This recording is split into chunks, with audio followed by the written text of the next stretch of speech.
In this lesson, we're going to continue to multiply with decimals and divide with decimal divisors, but this time we're going to look at patterns in our products and in our quotients and try to make sense as to why we got a certain answer. Take a look at workbook page 93. First, we're going to explore what happens with multiplication. We're going to start with the number 4, and we're going to multiply it by different numbers. In case 1, we're going to multiply 4 by a number greater than 1. In case 2, we're going to multiply 4 by, 1 itself. And then case 3, we're going to multiply 4 by a number less than 1. So we're actually going to go out of order. I want to do case 2 first. Obviously, if you multiply 4 by 1, you're going to get 4. So is the product less than, greater than, or equal to 4? In this case, it obviously is equal to 4. We started with 4, we times it by 1, and we're still left with 4.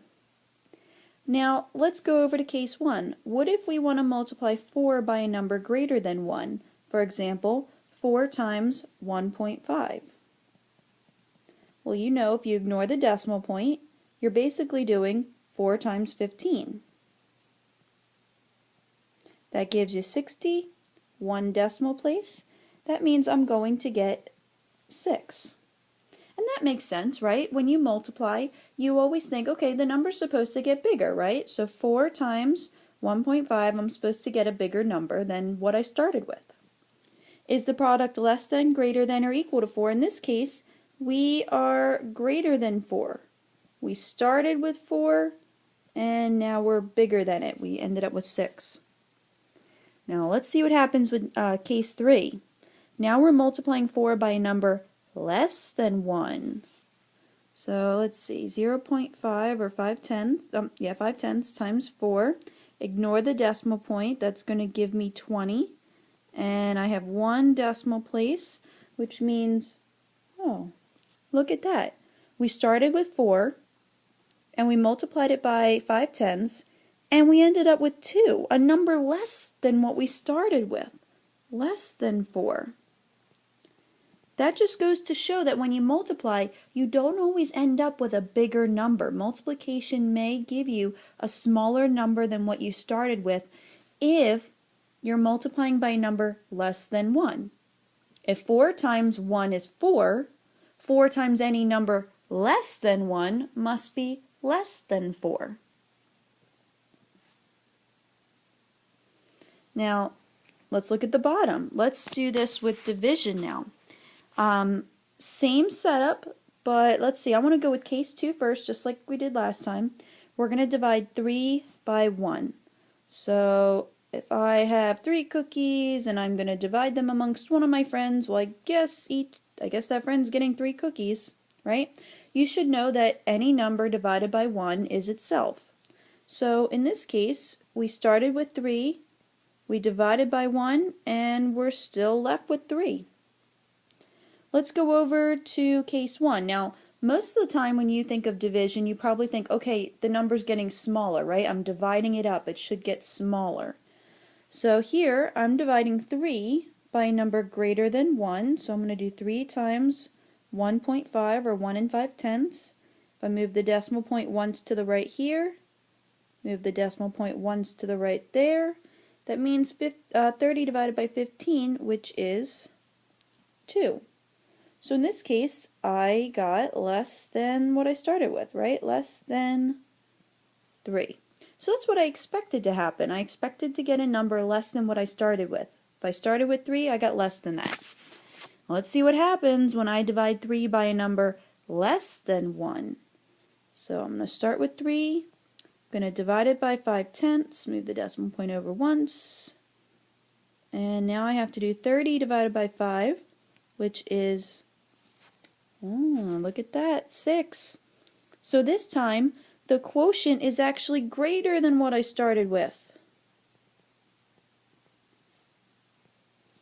So think of it this way. You're dividing by such a small little number that it's so small, it's less than 1, meaning you can fit so much more of those small numbers into that big number 3. That's why our answer was bigger than what we started with. Let's jump over to page 95. We're going to look at 12 and 14. What we have to do here is we have to solve these problems, but we also have to think, hey, is this a multiplication problem? Is this a division problem? And, there's a couple other questions about using that more or less than idea that we talked about just a minute ago. On movie night, the student council sold popcorn in .75 ounce bags, so 3/4 ounce bags. They sold 180 ounces in all. So imagine they sold all of this popcorn, and they sold it in these little bags that each hold .75 of an ounce. So in this case, we want to know how many bags did they sell? How many of these went into that? This is a division problem. I'm going to have to do 180 ounces and divide it amongst the 75 hundredths ounces to figure out how many bags were actually sold. So 180 divided up into those .75 ounce bags. Now before I even start, think to yourself, should I get more than 180 or should I get less than 180? I'm starting with 180 and I'm dividing by a number less than 1. If you remember from the other page, when you're dividing by a number less than 1, you should get more than what you started with. So more than 180 bags. And let's work it out and see if we've got it. So I'm going to move the decimal point over twice there, move the decimal point over twice there.